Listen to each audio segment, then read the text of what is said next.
everybody. Can you hear me okay? Wonderful. So my name is Keil. I'm a master's student in the School of Marine and Environmental Affairs and program on climate change. So whenever I'm not slaving away my thesis on ocean acidification, I have been working on my capstone for the program on climate change. And it's titled Concerns and Priorities in the Context of Changing Ocean Conditions. And so before I begin, I have to recognize my project partners, because without them, this project would not be possible. So I've been working on this with my colleague Nisa Beckler and Smia as well, and then Kirsten Feifel with the Department of Natural Resources, and Rich Childers in Fish and Wildlife. Oh, no. I got it. So I'll begin with the project backgrounds and goals, move into the two different methods that we took to addressing our problem statement, and I'll finish with conclusions. So, as I'm sure everyone in this room is well aware, Washington waters are changing, and they're changing due to ocean acidification, warming temperatures, and hypoxia. And so, in order to support science-based policies and management actions, we started at the source, which are the concerns and priorities of natural resource managers, so that we can properly inform future management and policy decisions considering these changing ocean conditions. So, to address this, we had four main goals. The first being identifying concerns and information needs. The second is to inform future priorities based on management and policy implications. Third is to improve linkages among partners. And finally, connect these results to broader efforts. There's also a similar effort going on in Oregon. And so we hope to connect these and both improve upon our methodology. So we decided to tackle this in a two-phased approach. The first being informational interviews with natural resource managers across the state. We tried to get a really wide representation so that it could best inform our survey design. And so we distilled common themes from all of these interviews and created a survey that we would distribute to a wider audience. And so we're currently in the phase of making our deliverables. So we've got a couple different ones. We're creating a 4-page summary document, as well as we're hoping to publish this. So I welcome all feedback. So going into phase one, which was the interviews, as I said, we conducted informational interviews with state and tribal natural resource managers. We ended up with a total of 27 resource managers, 19 from the state side and 8 from the tribal side. So the management authority included wild stock finfish and shellfish, as well as forage fish, water quality including biotoxins, aquatic vegetation. We got a really great representation. As I mentioned before, we transcribed these interviews, coded them, and distilled common themes.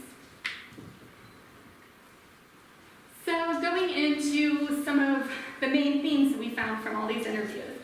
We found first and foremost that plankton was the most common thing. Well, it was brought up in every single interview. And so plankton in a variety of different contexts, whether it was abundance, composition, species recruitment, it kind of varied between the organization, but there's a clear need to understand the plankton in our local waters. Additionally, we need to identify species tolerances and thresholds, as well as increase monitoring stations, because without regularly monitoring critical habitat, it's difficult to understand how our biological communities are responding to these physical conditions. So we poured over hours of interviews, and so I think it would be a disservice if I didn't give a voice to some of the findings. So throughout the presentation, I've included interview quotes. And here's one that says, "There's no way of exactly identifying the types of consequences when the rubber hits the road. So what's causing the anxiety is the unknown." And this was a really common thing that we heard throughout all the interviews, was the difficulty of managing around the unknown. So moving into barriers, we asked what was preventing these natural resource managers from effectively incorporating changing ocean conditions into their work. And we found that, of course, unsurprisingly, I think all of you could have guessed, that funding is going to be a primary issue. And so here, lack of funding is a primary concern. Additionally, there's personnel cuts due to lack of funding. So aside from the kind of more obvious answers, there's also the lack of vital data. So these resource managers just don't have the information that's needed. They don't even know where their organisms are that they're supposed to be managing, or how many there are. Additionally, there's a lack of coordination and cooperation, as well as an inability to access data at the appropriate scale. So maybe the data is available, but they can't actually use it because it's not at the appropriate scale. So moving into the survey, we designed an online survey that we distributed to a wide audience, including end users, and it was composed of 13 questions. So the questions were somewhat similar to the interviews. It includes concerns, data uses, gaps, barriers, so on and so forth. We also included questions about modeling. So I noticed a lot of you work with a lot of modeling. And so we did ask about that, but I won't include that in the presentation today. So the goal, again, was to get a really wide representation across Washington. And as you can see, I think we did a pretty good job with that. We got 90 responses from 45 entities. And so this is a really wide range, everyone from Northwest Trades Commission to Skagit Watershed Council to even 3 fishermen. Don't really know how they even got a hold of our survey, but you know, it's great information to have. And we did have "You're Not a Manager" in the survey, so hopefully that helped out. But I think it's important before getting into the results to understand what information they're currently using to sort of build a scaffolding for the rest of the results for today. So when asked what information they're currently using, coming in at first and pretty much tied for first, 40% is historical and annual species distribution and composition data. Tied for third is recent and projected environmental conditions over the next 2 to 10 years. So this really isn't too surprising considering 89% of our respondents manage or monitor organisms. So this is, you know, the current conditions, the current situation for their organisms in the near term. So we also asked them about their concerns for a variety of oceanic parameters. And here we found that ocean acidification and water temperature are the first and second most concerning, with 70% of respondents choosing the highest level of concern for ocean acidification. So whenever we were listening to the interviews, we really started to see some themes. Like we found the different stakeholders listened and addressed these different oceanic parameters in different contexts. So here, for example, someone who works in fisheries says ocean conditions determine recruitment. So OA and changing temperatures are the most concerning. However, when speaking to tribes, we found, quote, the primary concern is sea level rise.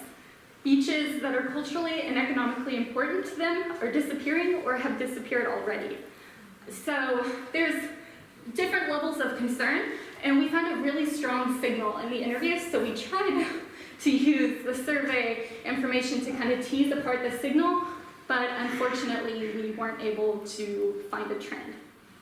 I think that this could be for a variety of reasons. Probably most likely is that each of these was seen as an individual data point, so they were able to put very concerned for every single one of the parameters. So even though like OA may be the most concerning to me, that doesn't come through in the survey.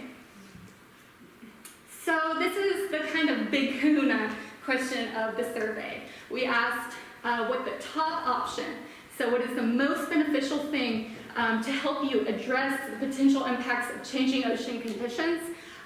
We gave them a variety of 15 different data, managing, monitoring priorities that we distilled from the interviews, and we found that the top priority is biological responses of species to changing ocean conditions.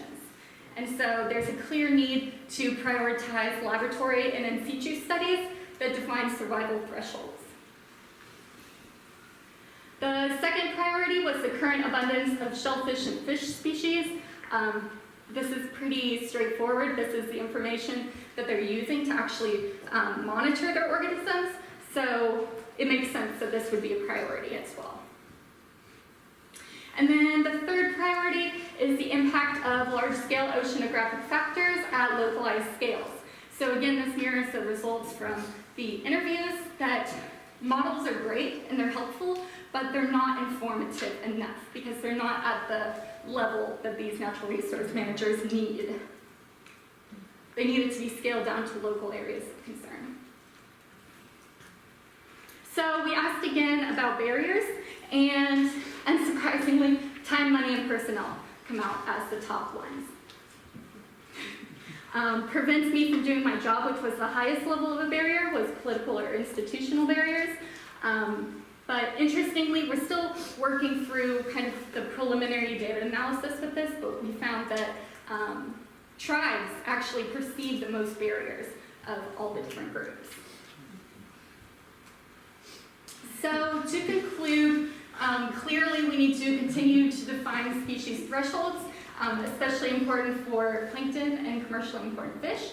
So if this is the research that you do, keep it up. Or consider maybe incorporating this into your research. Additionally, we need to do the impossible, separate climate change from natural variation. So we need to link observed changes in species abundance and distribution to climate change and ocean acidification. Additionally, we need to improve collaboration and communication.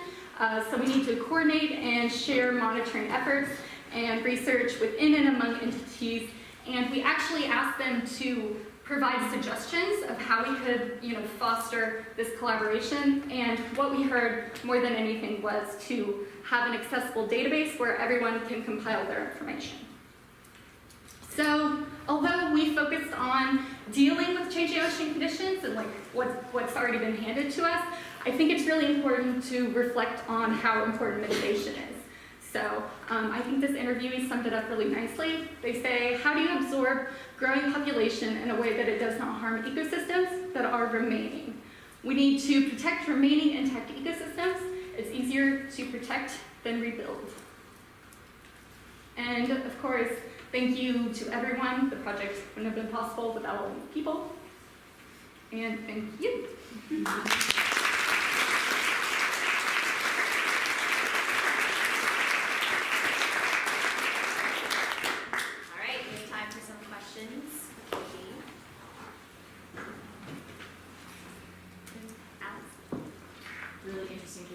I'm curious, hearing a little bit more about your plans moving forward on how you're hoping to sort of integrate this or combine it with what's been going on in Oregon, especially when you're managing, you're managing across state boundaries, but of course the ocean has no state boundaries. Sure, so absolutely. Yeah, so we've been in contact with the Oregon group a lot, and actually they're the reason why we began this project in the first place. Kirsten Feichel, who works with DNR, that was one of the project collaborators, she has been in contact with them, and they think we did a better job than they did. And so they're interested in using our methodology and using our interview questions, using our surveys, distributing that out. But once we get and that would be better if we actually had the same methodology, because then we could compare, from the different states and how these things change, or are different or similar. So I think until we get a little bit more information on the same scale, it's a little bit difficult to move forward with that, but we have been in contact with them and we hope to see something being used for that. Time for one more question.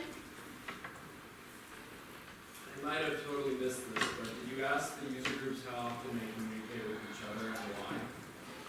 No, we didn't ask how often they communicate. We did ask where they get their data from. So we tried to kind of capture data sharing. So where they get their data from, who is a known user of their data. But yeah, we weren't really able to capture how often they're discussing. But that would be something interesting to look at in the future. Actually, we have time for one more. That's quick. Yeah. I'm curious. So the question the response to what was the most important between tribal members and then the fishermen was very different. I'm just curious if you've looked at those two responses and what your opinion on why such difference. Yeah, so that's what we were really, really hoping to do with the survey data, because we were so intrigued by this. And with the presentations that we've given, this has kind of been the point where it's like, tease this apart more. Like, we're really curious how this breaks out. So like I said, it was really evident in the interviews, but I think we kind of failed ourselves in the survey question. But I think some of this is really place-based and just organism-based. Like, of course, fisheries, the things that are impacting the fish most are OA temperatures. We've also heard dissolved oxygen. But for tribes, especially the ones located on the coast, their land is really important to them. And so sea level rise is directly, of course, shellfish is important to some tribes. And so OA and other things are concerning as well. But I think just losing their cultural grounds has been really concerning. So I think a lot of this is also place-based.